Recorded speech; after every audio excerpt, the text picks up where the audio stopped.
সমাজের তারকা একটি উদ্যোগ নিয়েছি। সেখানে সমাজের যে মানুষগুলো সফল এবং অনেকে আছে যে সফল হয়নি, সে মানুষগুলোর গল্প আমরা তুলে ধরার চেষ্টা করছি। বগুড়ার মধ্যেই, বগুড়া সদরে এরকম একটা বাগান রয়েছে, এটা সত্যি প্রশংসনীয়। এবং এই কারণে যে তার চায়না বাগানের একটা নাম দিয়েছে, সেখানে আপনার কমলা চাষ করা হচ্ছে একদম বিষমুক্ত। আমরা বাজারে গেলে বিষমুক্ত কোনো ফল পাই না, এবং ফরমালিন সব জায়গাতেই ফরমালিন দেওয়া থাকে, কিন্তু এখানে আপনার বিষমুক্ত কমলা চাষ করা হয়েছে। এটা মূলত একদম দেশীয় উপায়ে।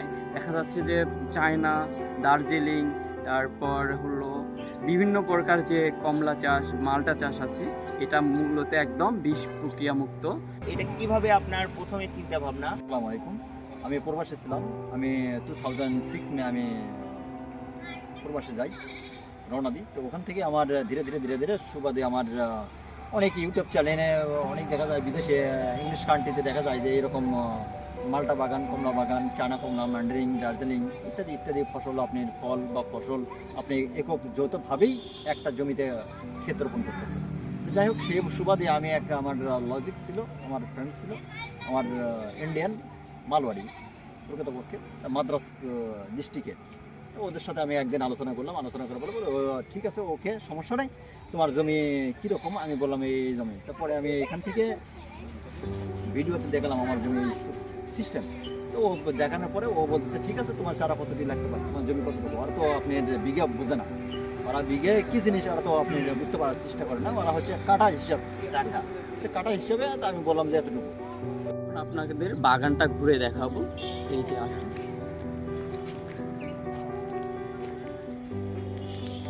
এটা মূলত দার্জিলিং মালটা, এটা চাষ করা হয়েছে। এখনো পাকে নাই, যখন পাকে দেখা যাবে একটু লাল হবে।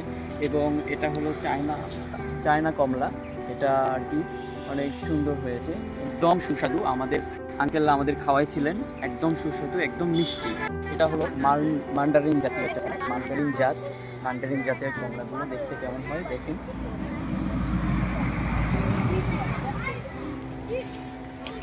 শুরুর সময় আপনি কত টাকা দিয়ে শুরু করেছিলেন? আমি এখানে অ্যাকচুয়ালি আমার হচ্ছে 20-22 হাজার টাকা লাগছিল আমার শুধু খালি চারা কিনতে। চারা আর জায়গা নিজের ছিল, এটা 60%। 7%। এখনো অ্যাকচুয়ালি আমার জমি নিজস্ব। নিজস্ব।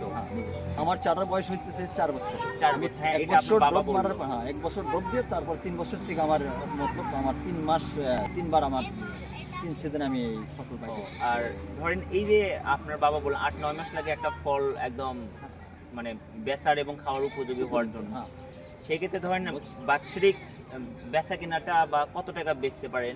আমার অ্যাকচুয়ালি আমার 2+ হয়ে যায়, 2 লক্ষ 2 লক্ষের উপরে অধিক হয়ে যায়। আর এমনিতেই পরিচর্যা বলতে কি, সেভাবে তো আপনার একটা মেডিসিন ইউজ করেন না, না, তারপরে না, একটা খরচ। আমার অ্যাকচুয়ালি হচ্ছে কি, যখন আমার এই যে ফলটা শেষ হওয়ার পরে আমি কিছু কীটনাশক প্রয়োগ করবো, ওখানে হয়তো আপনি এই যে ফল ধরে সেটা আগেই কীটনাশক কিছু কিছু আপনি প্রয়োগ করেন, মানে আসার পরে আপনি এই যে মুকুলগুলো আসবে, মুকুলগুলো আপনি নষ্ট করে দেবেন।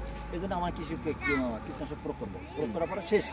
তারপরে আমার হচ্ছে 1-150 হার, অর্থাৎ আপনি ওটা তো কুইন্টাল হিসেবে অ্যাকচুয়ালি আপনি জৈব সার। হ্যাঁ, জৈব সার, গোবর, আর হচ্ছে কিছু আপনি এই যেমন ফুল আছে, আর সরিষার তেল আছে। এগুলো তো কোনো স্প্রে বা বিষ না, না, না, না, কিচ্ছুই প্রয়োগ করেন না? কিছুই দিই না। তা আলহামদুলিল্লাহ যে বিষমুক্ত যে এই যে আপনি ফল উৎপাদন করছেন এবং আমরা এসে সরাসরি বাগান থেকে ফল খেতে পারছি, নিয়ে যেতে পারছি, এই যে সমাজে একটা ভূমিকা রাখছেন, এই বিষয়ে আপনার ভালো লাগা কতটুকু? আমার ভালো লাগা, আমার তো যথেষ্ট, আমি মতলব নিজেকে নিজে ধন্য মনে করি যে আমি পুরো আমার একটা ডিস্ট্রিক্ট, বগুড়া ডিস্ট্রিক্টে আমি একটা সুনামধন্য একটা অর্জন করেছি। অ্যাকচুয়ালি হচ্ছে কি, আমার ফল, একটা পদে আছে না যে গুণে যার পরিচয়, তা আমার গুণ যতটুকু, আমার গুণের উপর নির্ভর করে মানুষ যতটুকু আমাকে আত্মবিশ্বাসের স্থান দিয়ে রাখছে, আমি আল্লাহর কাছে লাখ লাখ শুকরিয়া, ওতে আমি ধন্য। এই যে ফল যে ধরে আছে দেখতেছি বাগান মনে হয় সবটা আপনি গাছে প্রায় অধিকাংশ ফল ধরে আছে এবং দেখতেছি যে মানে খাওয়ার উপযোগী। এবং এই যে ধরে আছে এগুলোর মধ্যে আপনি কিভাবে বুঝতেছেন কোনটা এখন আপনার পাড়ার উপযোগী? এই যে দেখেন আপনি এখানে অরেঞ্জ, গ্রিন কালার এখন আছে, গ্রিন কালার আছে না, এই যে দেখেন অরিজিনাল যে আপনি অরেঞ্জ কালার দেখেন, ডিফারেন্স এইটুকুই যে এই ফলটা আর ওই ফলটা। বাপরে বাপরে, সহজে তো আপনি পড়েও যাবে না। না, পড়ে যাওয়ার কোনো অপশন নেই। এই যে দেখেন, ও আচ্ছা, দেখলেই তো বোঝা যাচ্ছে যে দেখলেই বোঝা কমলা কালার থেকে এটা একদম হয়তো- লাল হয়ে হ্যাঁ, গেছে। তো আমার কাছে এখানে আপনি চারা পাবেন, ম্যান্ডেলিং, দার্জিলিং, মানে গুটি কলমের চারা পাবেন। অ্যাকচুয়ালি আমার যে কলমগুলো আছে সেই কলমের চারাতে আপনি অলরেডি আপনি ফলও আছে। আচ্ছা, কেউ যদি শুরু করতে চায় কত টাকা হলে চারা এটা মানে শুরু হচ্ছে করতে কি- পারবে? এটা আপনি তাও, অ্যাকচুয়ালি আমি তো এটা সর্বনিম্ন জায়গা লাগবে। সর্বনিম্ন বলতে কি আপনি যদি দুটো ছাদের উপর নিয়ে যান আলহামদুলিল্লাহ ওখানেই হয়ে ও যাবে। কেউ যদি ছাদ বাগান করতে হ্যাঁ, চায় তাদের উপর ছাদের আপনি উপর দিতে পারবেন। হ্যাঁ, দিতে পারবেন। সেক্ষেত্রে একটা চারাতে কত টাকা লাগবে একটা চারা আমার 500, 550, 600 পর্যন্ত আমার বিক্রি। বিক্রি? এটা একটা চারা কতদিন পরে এটা আপনি ফল দেবে? এই বছর যদি লাগান সামনের বছর আপনি ফল এসে পাবেন। মানে 1 বছরের মধ্যে 1 বছর। ইনশাআল্লাহ। কারণ হচ্ছে কি যে আমার ফল ধরে আছে, আপনি যদি এই চারাটা নিয়ে যায় এখনই আপনি ঠিক মতো খাইতে দেন। ওটা একটু যদি দেখাতেন আপনি চারা একটা। চলেন।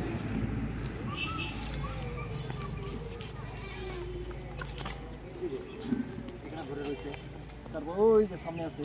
এটা যদি আপনি এবার নিয়ে যান। এটা চারা? হ্যাঁ, এটাই চারা। এগুলো সব চারা।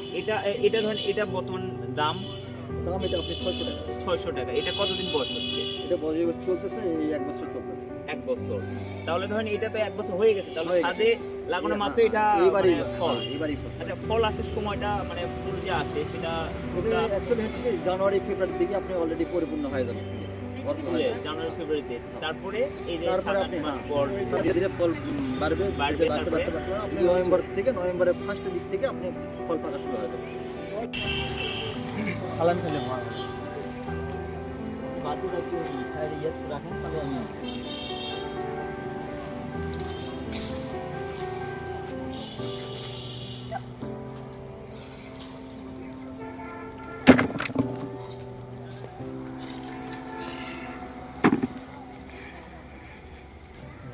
এই জায়গাটা হচ্ছে 19 নম্বর ওয়ার্ড, গোবর্ধনপুর করিমগঞ্জ, বগুড়া সদর।